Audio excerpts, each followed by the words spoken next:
Imagine 10,000 Spartan warriors standing in perfect formation, their bronze shields gleaming in the morning sun, facing down the largest Persian army ever assembled on Greek soil.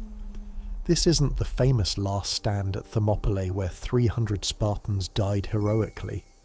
This is the story of revenge. This is the Battle of Plataea, where an entire Spartan army would prove that their fallen brothers at Thermopylae did not die in vain. What happened next would change the course of Western civilization forever. Before we dive into this epic tale of vengeance and glory, make sure you hit that subscribe button and ring the notification bell, because we're about to explore one of history's most decisive battles that most people have never heard of. The year is 479 BCE. 1 year has passed since King Leonidas and his 300 Spartans made their legendary stand at the hot gates of Thermopylae. The Persian god King Xerxes, humbled by unexpected Greek resistance and the destruction of his mighty fleet at Salamis, has retreated back to Asia with his tail between his legs. But the story doesn't end there. In fact, the most important chapter of the Greco-Persian Wars is just beginning. You see, before fleeing Greece, Xerxes made one final calculated move. He left behind his most trusted general, a man named MARDONIUS, along with the cream of the Persian military machine. This wasn't a retreat, it was a strategic repositioning. Mardonius commanded an elite force of nearly 100,000 hand-picked Persian warriors, supported by Greek allies who had submitted to Persian rule. His mission was clear: finish what Xerxes had started and bring Greece to its knees once and for all. But the Greeks weren't about to roll over and surrender. The sacrifice at Thermopylae had awakened something primal in the Greek soul. City-states that had spent centuries fighting each other suddenly found themselves united by a common purpose. Athens, still smouldering from Persian occupation, prepared for one final showdown. Sparta, burning with the desire to avenge their fallen king, mobilized their entire military might. What was about to unfold would be the largest land battle in ancient Greek history. A clash of civilizations that would determine whether the light of democracy and philosophy would survive, or whether the darkness of Persian despotism would snuff it out forever. General Mardonius was no ordinary Persian commander. Unlike his royal master Xerxes, who had been raised in the pampered luxury of the Persian court, Mardonius was a battle-hardened veteran who understood both warfare and politics. He knew that Greece's greatest weakness wasn't military, it was political. The Greek alliance was fragile, held together by little more than shared fear and mutual desperation. Throughout the winter of 480-479 BCE, Mardonius played a masterful game of psychological warfare. He sent diplomatic missions to Athens, the most powerful Greek city-state after Sparta. His offer was tempting beyond measure: join the Persian Empire voluntarily, and Athens would be granted privileged status, allowed to keep their territories, their culture, even their local government. All they had to do was abandon their allies and accept Persian supremacy. The Persian envoys painted a seductive picture. Why should Athens suffer and bleed for Sparta, their traditional rival? Why should they risk destruction when they could have prosperity? The Persian Empire stretched from India to Egypt, the largest and richest empire the world had ever seen.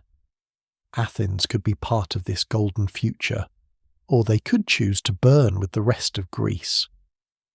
But the Athenians had learned something at Marathon and Salamis. They had tasted freedom, and they found it sweeter than Persian gold. Their response was swift and unequivocal: never. More than that, they evacuated their city once again, sending their women and children to safety, preparing to fight to the last man if necessary. This rejection sealed the fate of Greece. There would be no diplomatic solution, no peaceful resolution. The future of Western civilization would be decided by bronze and iron, by courage and skill on a battlefield yet to be chosen. Mardonius, his diplomatic gambit failed, began planning for total war. He had the finest military machine in the ancient world at his disposal. His core force consisted of the Immortals, Xerxes' elite guard, supplemented by Persian cavalry units that had conquered half the known world. These weren't the conscripted masses that had filled Xerxes' earlier invasion force. These were professional soldiers, the special forces of their day. But Mardonius had an even greater advantage. He had learned from Persian mistakes. He had studied the Greek victories at Marathon and Salamis. He understood that Greek heavy infantry, the famous hoplite phalanx, was nearly invincible in the right terrain. His solution was brilliant in its simplicity. Choose terrain where Greek strengths became weaknesses. While Mardonius plotted in his winter quarters, something unprecedented was happening across Greece. For the first time in their history, the quarrelsome Greek city-states were truly uniting. Not through conquest or coercion, but through choice. The threat of Persian domination had awakened a shared Greek identity that transcended local rivalries. The call went out from Sparta, and the response was overwhelming. From every corner of Greece, armies began marching toward a rendezvous point near the city of Plataea. Athens sent 8,000 of their finest hoplites, still burning with rage over the destruction of their city. Corinth contributed 5,000 warriors. Megara sent 3,000. Even tiny city-states that could barely field a few hundred, men sent what they could. But the heart of this coalition was Spartan steel. Not just the 300 heroes of Thermopylae, but the full might of the Spartan military machine. Over 10,000 Spartan citizens took the field, supported by thousands of their helot auxiliaries. This wasn't a desperate last stand. It was a Spartan army at full strength, commanded by Pausanias, the regent of Sparta and nephew of the fallen Leonidas. The Greek army that assembled near Plataea was a sight that would have been impossible to imagine just a generation earlier. Nearly 80,000 men from dozens of different cities, speaking different dialects, carrying different shields, but united by a single purpose. It was the largest hoplite army ever assembled, a forest of bronze-tipped spears stretching to the horizon. But numbers alone don't win battles. What made this force truly formidable was its core of Spartan warriors. These weren't citizen soldiers who farmed in peacetime and fought when necessary. These were professional warriors who had trained for combat from childhood. They could march in perfect formation, wheel and turn as one organism, and maintain discipline under the most extreme pressure. Their equipment was standardized and superior. Each Spartan carried an aspis, a bronze-faced shield nearly 3 feet in diameter, so heavy that only constant training could wield it effectively. Their spears, called doru, were 9 feet of ash wood tipped with iron, designed to outreach any enemy weapon. Their bronze cuirasses and helmets were crafted by the finest smiths in Greece. More importantly, they fought as a brotherhood. The Spartan phalanx wasn't just a military formation, it was a spiritual union. Each man protected not just himself, but his brothers to left and right. Their shields overlapped, creating an impenetrable wall of bronze. Their spears projected forward in perfect alignment, creating a hedge of iron death that no cavalry charge could penetrate. The stage is set for one of history's most epic confrontations. But before we get to the blood and thunder of battle, I want to hear from you in the comments. If you could fight alongside any ancient army, would you choose the disciplined Spartans, the innovative Athenians, or maybe the versatile Romans? Let me know your pick, and why. In late summer of 479 BCE, the two largest armies in Greek history faced each other across the Asopus River near Plataea. For nearly 2 weeks they engaged in a deadly game of chess, each commander waiting for the other to make a fatal mistake. Mardonius had chosen his position brilliantly. The plains of Boeotia were perfect cavalry country, wide and flat with no obstacles to impede his horsemen. His Persian cavalry was his ace in the hole, fast and deadly, capable of striking like lightning and disappearing before the slower Greek infantry could respond. He deployed his forces with the precision of a master tactician, his elite Persian infantry in the centre, flanked by allied Greek forces, with his cavalry ready to exploit any weakness. Pausanias, the Greek commander, faced an impossible dilemma. He couldn't attack across the river onto ground that favoured Persian cavalry. But he also couldn't retreat without appearing weak and potentially breaking up the fragile Greek alliance. So he waited, hoping that Persian impatience would force Mardonius into a mistake. What followed was 2 weeks of the most intense psychological warfare in ancient military history. Every day, Persian cavalry units would probe the Greek lines, launching lightning raids designed to test Greek resolve and pick off stragglers. These weren't random attacks, they were carefully orchestrated psychological operations designed to wear down Greek morale. The Persian horsemen were masters of their craft. They would gallop toward the Greek lines, unleash clouds of arrows, then wheel away before the Greeks could respond. They hunted down Greek foraging parties, captured supply convoys, and made life miserable for the massive Greek army. It was death by 1,000 cuts, designed to make the Greeks desperate enough to attack on unfavourable terms. The Greeks responded with discipline and patience that would have been impossible without Spartan leadership. Day after day they endured the harassment, maintaining their formation, refusing to be goaded into premature action. But the psychological pressure was enormous. Imagine being part of an 80,000-man army, knowing that enemy horsemen could strike at any moment, never knowing when the next arrow might find its mark.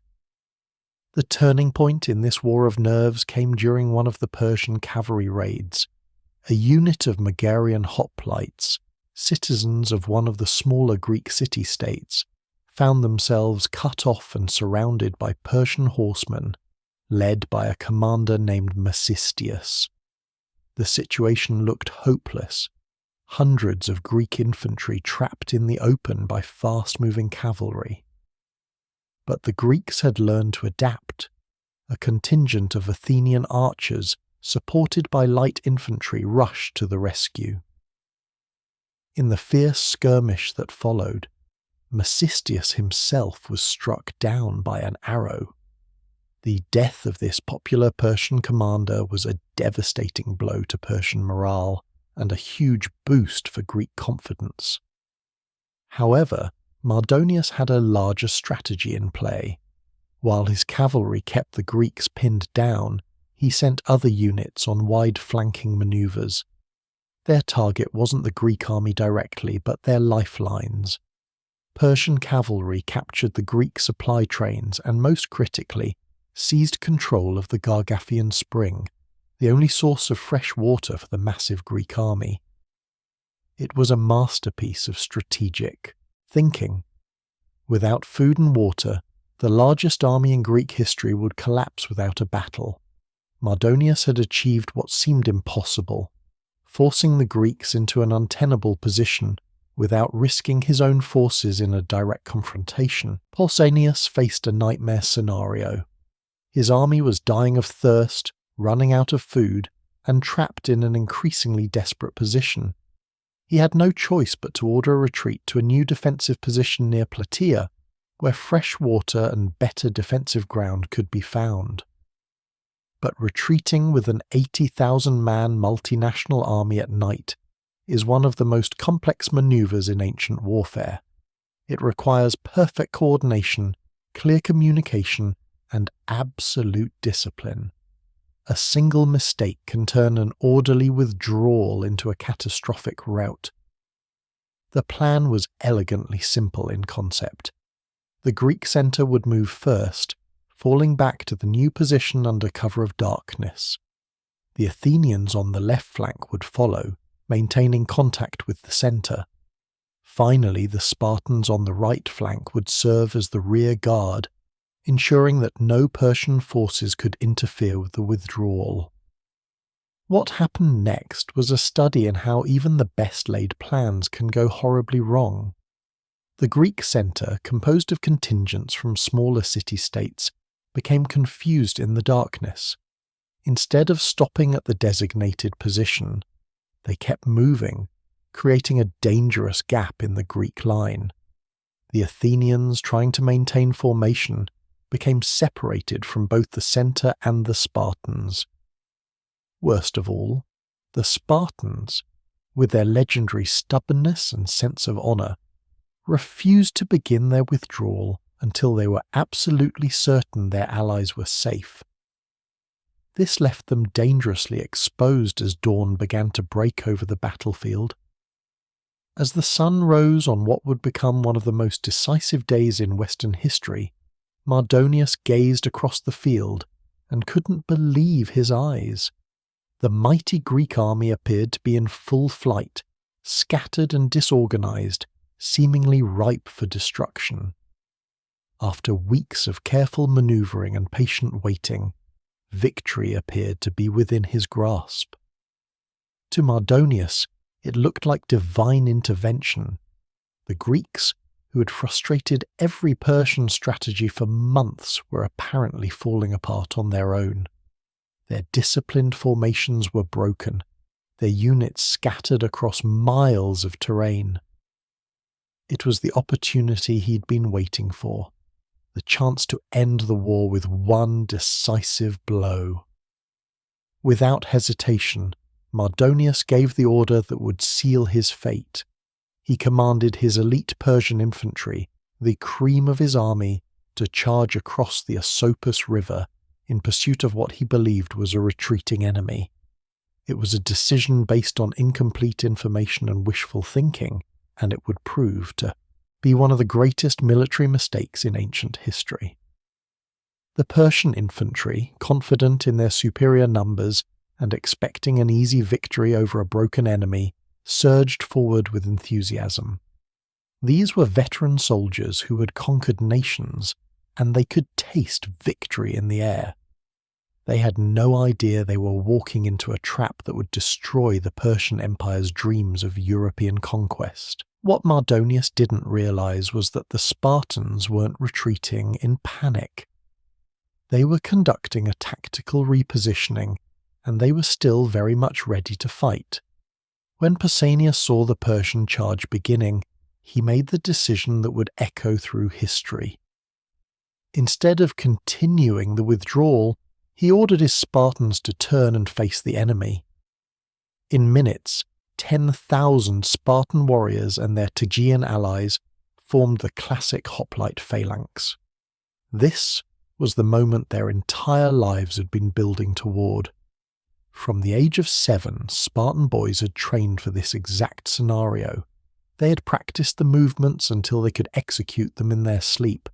They had learned to think as one organism, to move as a single, deadly entity. The sight of the Spartan phalanx in full battle array was one of the most intimidating spectacles in the ancient world. Imagine a wall of bronze shields stretching for hundreds of yards, each shield perfectly aligned with the next. Above the shields, a forest of 9-foot spears projected forward, their iron points glinting in the morning sun. Behind the bronze faceplates of their helmets, the eyes of the world's most feared warriors burned with the desire for vengeance. This wasn't just about military tactics or territorial conquest. This was personal. These warriors were the brothers, sons, and comrades of the men who had died at Thermopylae. They had spent a year listening to stories of Leonidas's heroic stand, of how 300 Spartans had held back the entire Persian army. Now they had the chance to finish what their fallen brothers had started. The Persians, confident and shouting war cries, crashed into the Spartan line like a wave hitting a cliff. What happened next was a collision of two completely different military philosophies. The Persians fought as individuals, brave and skilled, but relying on personal prowess and the chaos of battle. The Spartans fought as a machine, each man playing his part in a deadly choreographed dance of death.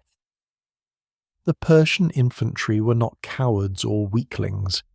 They were elite troops who had conquered vast territories for the greatest empire on earth. But they were equipped and trained for a different kind of warfare.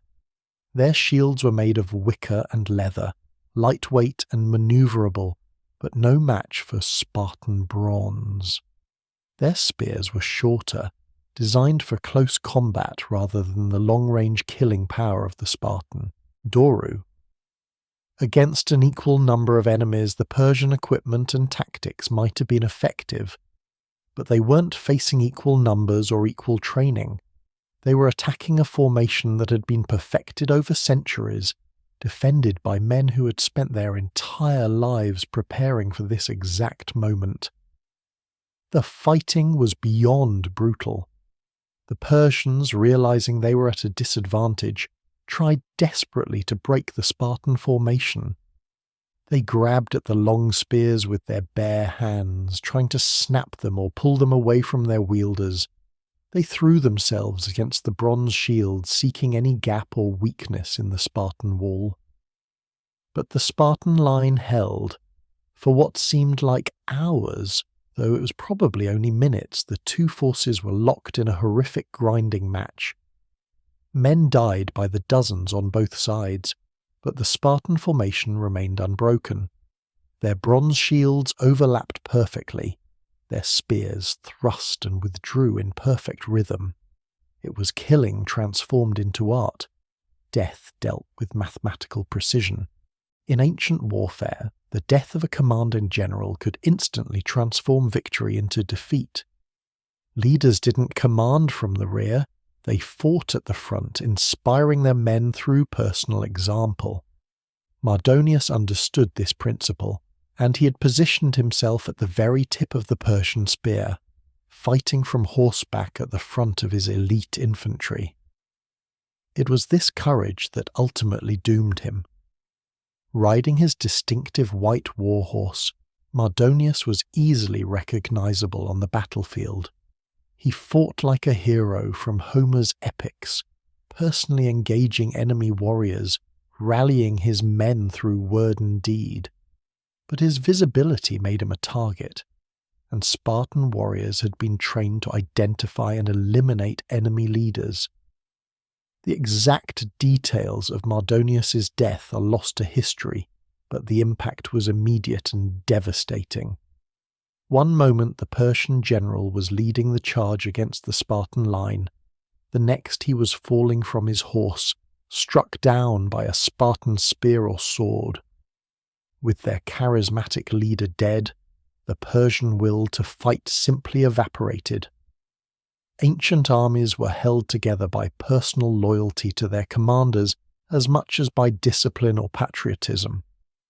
When Mardonius fell, the entire Persian battle line began to waver.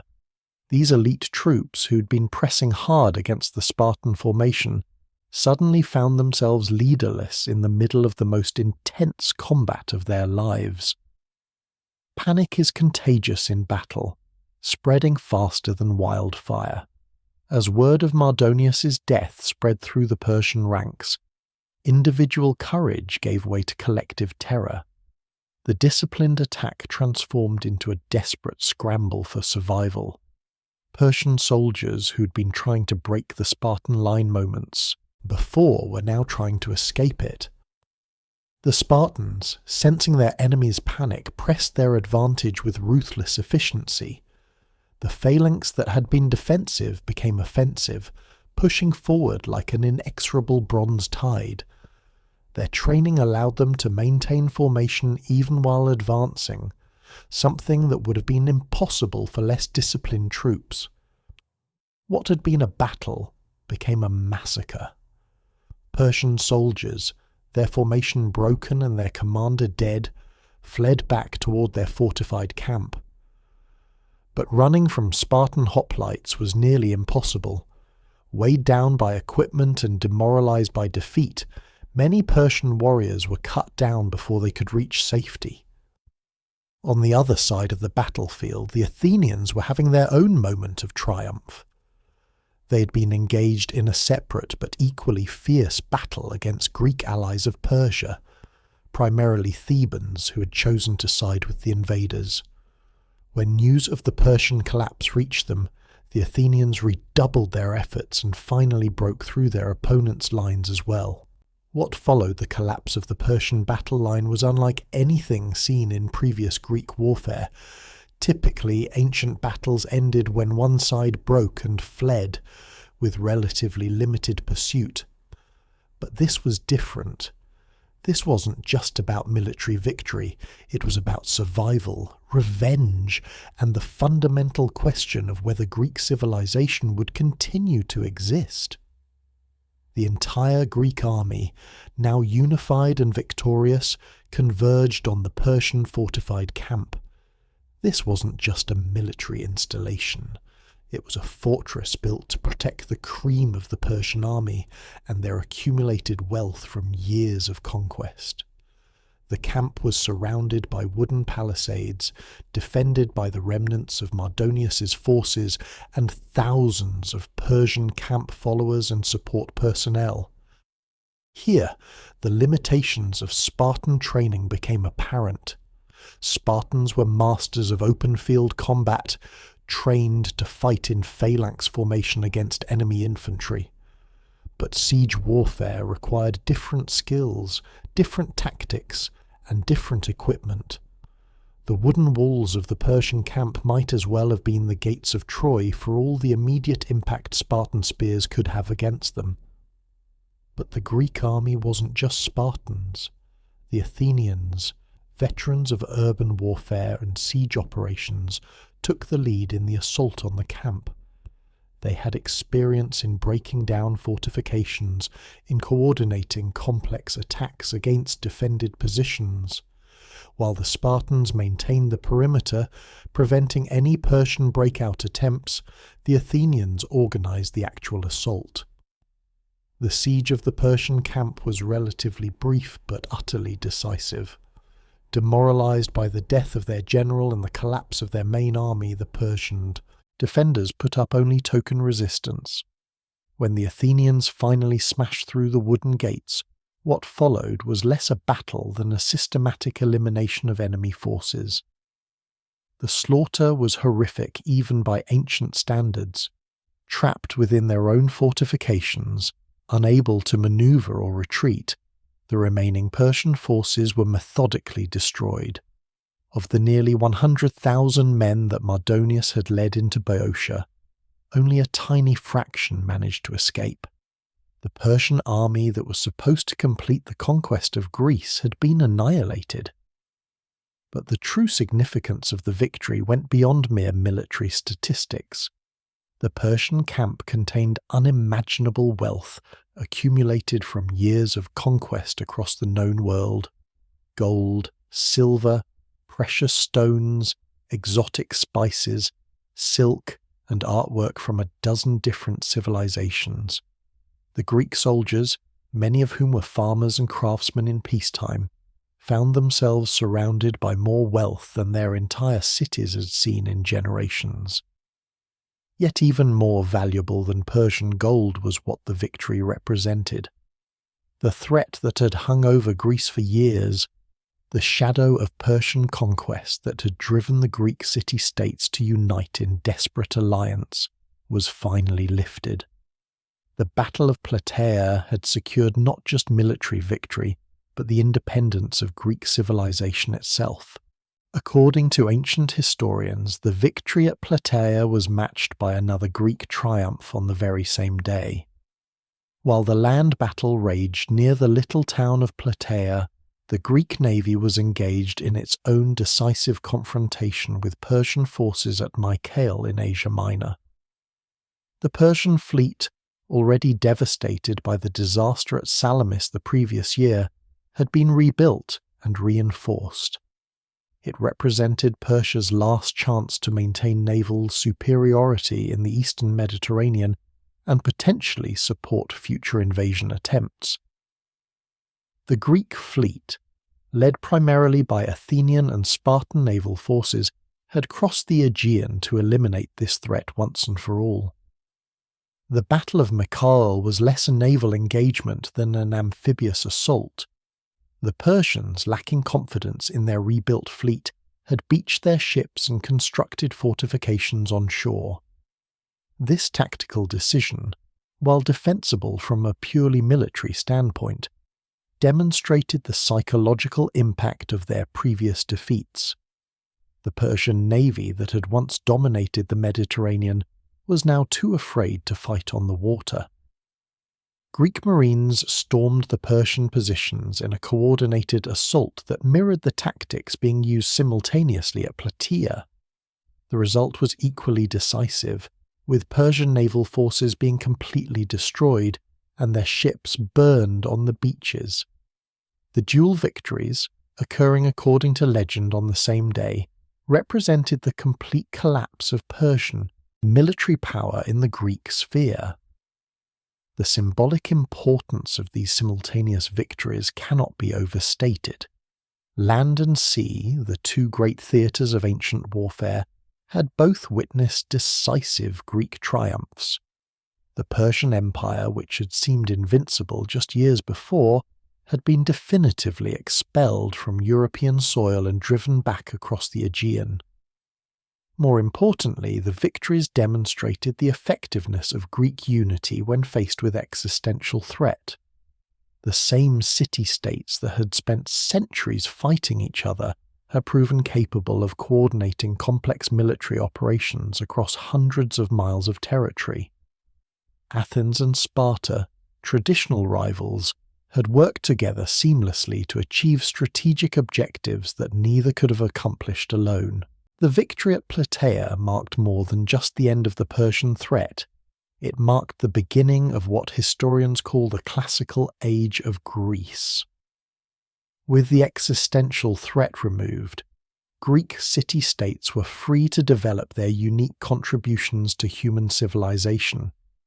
The cultural, philosophical, and political developments that would shape Western thought for millennia were made possible by the security purchased with Spartan bronze and Athenian courage. Athens, in particular, emerged from the Persian Wars with enormous prestige and confidence. Their naval victory at Salamis had demonstrated the effectiveness of their democratic system in wartime decision-making. Their role in the final victory at Plataea had proven their value as land warriors as well as sailors. This dual capability made Athens the natural leader of a new Greek alliance system designed to prevent any future Persian resurgence. The wealth captured at Plataea helped fund the remarkable cultural flowering that followed. Athenian democracy reached its peak under leaders like Pericles, who used the resources and confidence gained from Persian victory to commission the great building projects that still define classical architecture. The Parthenon, the Erechtheion, and other monuments of the Athenian Acropolis were built with money that could be traced directly back to the Persian treasures captured on the battlefield. But it wasn't just Athens that benefited. Sparta, having proven its military supremacy beyond any doubt, entered a period of unprecedented influence. The Spartan military system became the gold standard for Greek warfare, copied and adapted by city-states throughout the Greek world. The reputation for invincibility earned at Plataea would serve Spartan diplomatic interests for generations to come. The philosophical developments that emerged from this period were equally significant. The confidence that came from defeating the greatest empire on earth encouraged Greek thinkers to question traditional assumptions about politics, society, and human nature. The democratic innovations pioneered in Athens, the philosophical schools that emerged throughout Greece, and the scientific advances that laid the groundwork for Western thought all trace their origins to the security and prosperity that followed Persian defeat. Perhaps most importantly, the Greek victory established the principle that free peoples, when united by common purpose, could resist and defeat even the most powerful tyranny. This lesson would resonate through history, inspiring resistance movements and democratic revolutions across the centuries. The farmers and artisans who had stood in the Spartan phalanx at Plataea had proven that citizen soldiers could match or exceed professional armies when fighting for their homes and freedom. The story of Plataea proves that sometimes the most important battles are the ones most people never learn about. If you found this deep dive into ancient military history fascinating, you absolutely need to check out our playlist on ancient warfare tactics. We've got episodes covering everything from Roman legion formations to Viking berserker psychology. The battlefield of Plataea, littered with Persian dead and abandoned treasure, represented more than just another military victory. It marked the moment when Western civilization truly began. The philosophical schools of Athens, the political innovations of democratic government, the artistic achievements that we still admire today, all of these were made possible because 10,000 Spartan warriors chose to stand their ground on a dusty plain in central Greece. Think about it this way. If Mardonius had won that day, if the Persian Empire had successfully conquered Greece, we might never have had Socrates or Plato or Aristotle. Democracy as a political system might never have been invented. The scientific method, the foundation of modern technology, might never have emerged from Greek rational inquiry. These Spartans who fought at Plataea weren't just avenging their brothers who died at Thermopylae, though that was certainly part of their motivation. They were fighting for an idea, the radical notion that free people could govern themselves, that military might didn't automatically confer political legitimacy, that there were some things worth dying for even when victory seemed impossible. The Persian Empire didn't disappear overnight, of course. It would continue to exist for another 150 years until Alexander the Great finally destroyed it completely.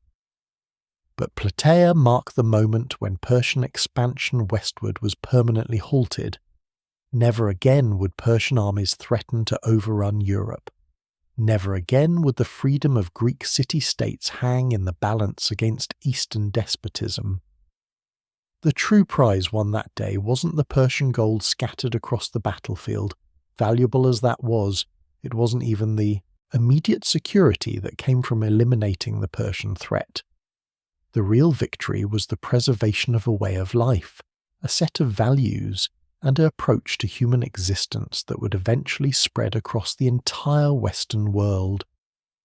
When those 10,000 Spartans formed their bronze wall and stood their ground against impossible odds, they weren't just fighting for Sparta or even for Greece. They were fighting for the future, for principles they couldn't fully articulate but instinctively understood were worth any sacrifice. That's the real lesson of Plataea. That's why this battle, fought 2,500 years ago on a plain most people couldn't locate on a map, still matters today. Because sometimes, in the course of human history, everything hangs in the balance of a single moment, a single decision, a single stand. And sometimes, just sometimes, ordinary people choose to become extraordinary. The Spartans got their revenge for Thermopylae. But they gave the world something far more valuable. They gave us ourselves. Don't forget to like this video if you enjoyed this journey through ancient history. Subscribe for more deep dives into the battles and personalities that shaped our world. And let me know in the comments what historical topic you'd like us to explore next. Until next time, remember that the price of freedom is eternal vigilance, and sometimes it's paid in bronze and blood on distant battlefields by people whose names we'll never know, but whose courage echoes through the ages.